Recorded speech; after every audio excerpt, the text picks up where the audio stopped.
Hasil pertandingan pemain abroad timnas tadi malam di Eropa, Jesus tampil kokoh bersama Venezia. Kelvin Verdon bermain konsisten selama 90 menit. Mauro Ziltra subur cetak gol bersama klubnya FC Volendam. Sandiwal sambut baik kedatangan Eliano. Jero Dewal dikabarkan positif untuk bergabung ke timnas. Mesilges dan Eliano langsung didaftarkan jelang melawan Bahrain dan Cina. Begini reaksi Erick Thohir soal aksi kontroversial antara wasit dan pemain di PON 2024. Simak informasi selengkapnya sebagai berikut.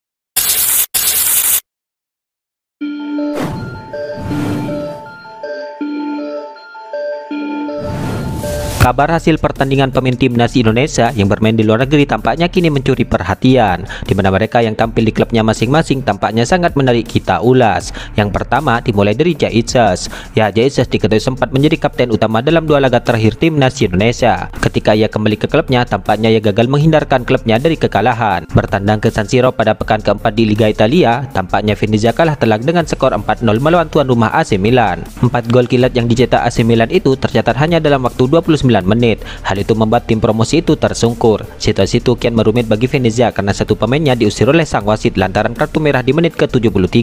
Kekalahan 4 gol tanpa balas itu membuat klub yang dibela Jesus kini tertunduk lesu sepulang dari San Siro. Diketahui Jesus sendiri bermain 90 menit dalam memperkuat Venezia di Liga Italia itu. Hasil buruk melawan AC Milan itu juga turut membuat Venezia turun posisi ke klasemen paling buncit, di mana Venezia hanya meraih 1 poin dari 4 laga pembuka musim ini. Venezia yang berstatus tim promosi itu harus rela menjadi tim juru kunci klasemen sementara.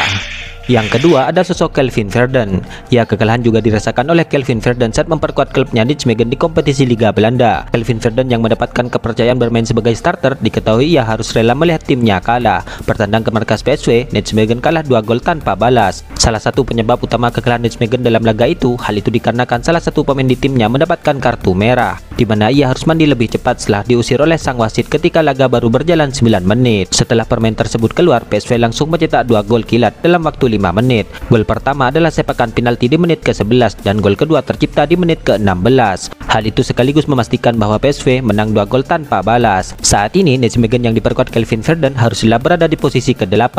Kekalahan dari PSV itu juga menjadi kekalahan ketiga Nijmegen dalam mengarungi Liga Belanda musim ini. Yang ketiga ada klub yang diperkuat oleh calon pemain timnas Indonesia itu Mesilges dan Eliano. Klub yang diperkuat 2 calon pemain timnas Indonesia itu diketahui bertemu di Liga Belanda. Mesilges yang membela FC20 diketahui bertemu dengan Pecuole yang diperkuat oleh Eliano. Dalam laga itu Mesilges menjadi andalan utama dan bermain 90 menit mengawal pertahanan FC20. Sedangkan Eliano baru masuk di menit ke-87 dan hanya bermain beberapa menit saja. Adapun skor dalam laga tersebut berakhir dengan skor akhir 1-1. Kemudian yang keempat ada sosok Mauro Ziltra, calon pemain tim Merah Putih yang saat ini sedang gencar diperbincangkan. Performa impresif diperlihatkan oleh Mauro Ziltra dari beberapa laga terakhirnya, di mana Mauro Ziltra yang saat ini tengah digadang-gadang masuk list calon pemain tim Merah Putih setelah Mesilges dan Eliano. Pemain yang kini memperkuat FC Volendam itu diketahui sukses mencetak 2 gol dalam kemenangan timnya melawan Excelsior. Keberhasilan Mauro Ziltra yang memborong gol kemenangan FC Volendam itu tentu membuktikan bahwa kualitasnya sebagai bom berpotensial ke depannya. Tercatat Mauro Ziltra ini sudah mencetak 5 gol dan 2 assist dalam 4 laga di awal musim ini. Hal ini membuat dirinya tercatat produktif betul dalam mencetak gol. Jika Mauro terus mampu menunjukkan ketajamannya secara konsisten, maka tentu ia akan menjadi solusi bagi tim Merah Putih atas buntunya di lini serang skuad Garuda.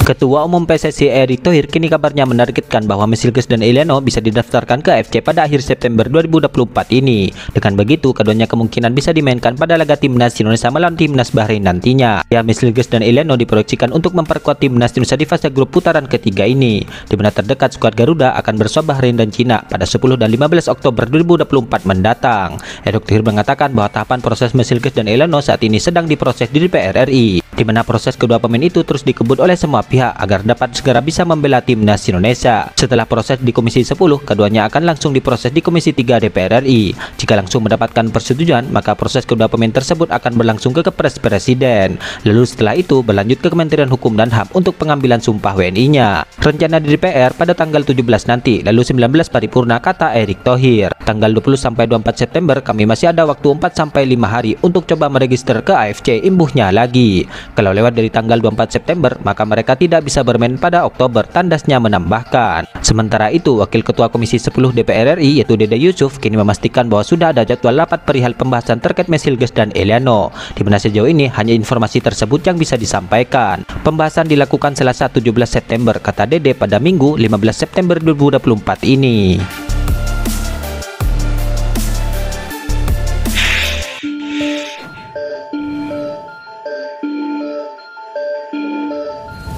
Sosok Jairo Dewal kini kabarnya telah positif untuk bergabung ke timnas Indonesia. Hal itu dibocorkan langsung oleh Yusan Nugraha lewat video di kanal pribadinya.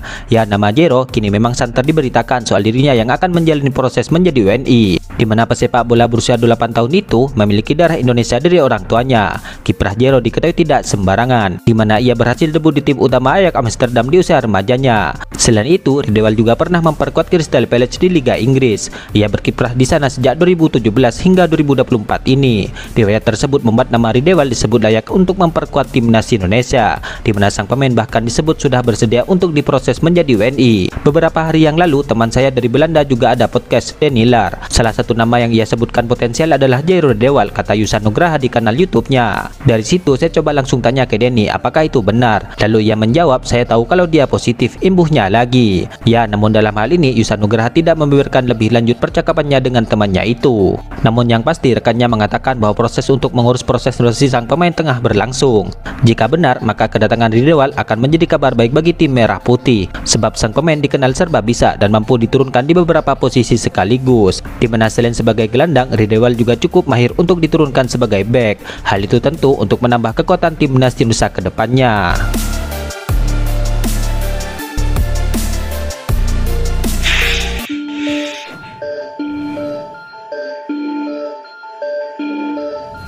Sandy Wells mengaku siap bersaing bersama Asnawi Mangku Alam dan Eliano untuk memperebutkan posisi utama di timnas Indonesia. Ya, sebagai informasi, ketika pemain tersebut sama-sama berposisi sebagai bek sayap kanan, di mana Coach Sintayong kerap memainkan Asnawi dan Sandy Wells secara bergantian. Namun saat ini Coach Sintayong akan ketambahan pemain bila Eliano sudah merampungkan prosesnya. Menanggapi hal itu, Sandy Wells pun menegaskan bahwa dirinya siap bersaing dengan sehat, di mana Sandy Wells bahkan memberikan sambutan baik kepada Eliano. Menurutnya, Eliano akan membuat dirinya semakin termotivasi untuk memberikan penampilan yang terbaik di timnas Indonesia. Saya pikir ini tergantung pelatih untuk menentukan, dan saya percaya bahwa saya dan Asnawi punya hubungan bagus. Eliano juga akan datang. Ini akan memaksa kami untuk saling mendorong mencapai batas dan juga mendukung satu sama lain. Berkompetisi untuk posisi di bek sayap kanan, jelas Sandy Wells. Ya, Sandy Wells pun percaya bahwa Asnawi dan Eliano akan memberikan yang terbaik di lapangan nanti untuk timnas Indonesia. Namun meski begitu, Sandy Wells menegaskan bahwa dirinya tetap akan berusaha keras untuk merebut hati Coach Sintayong.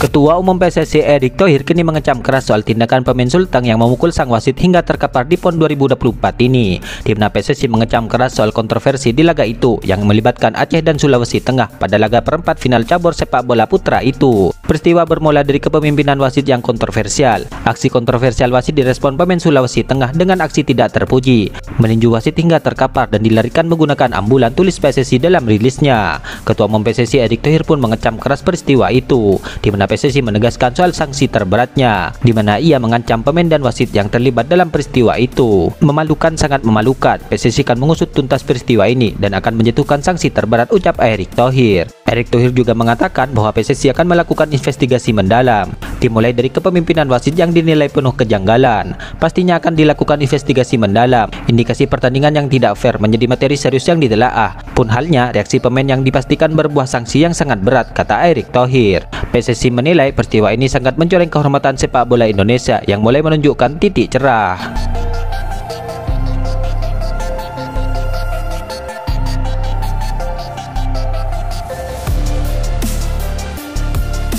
Itulah ulasan terkini hangat dan menarik seputar tim Merah Putih yang dapat kami sajikan hari ini. Jangan lupa dukung terus tim Merah Putih di channel ini dan salam olahraga.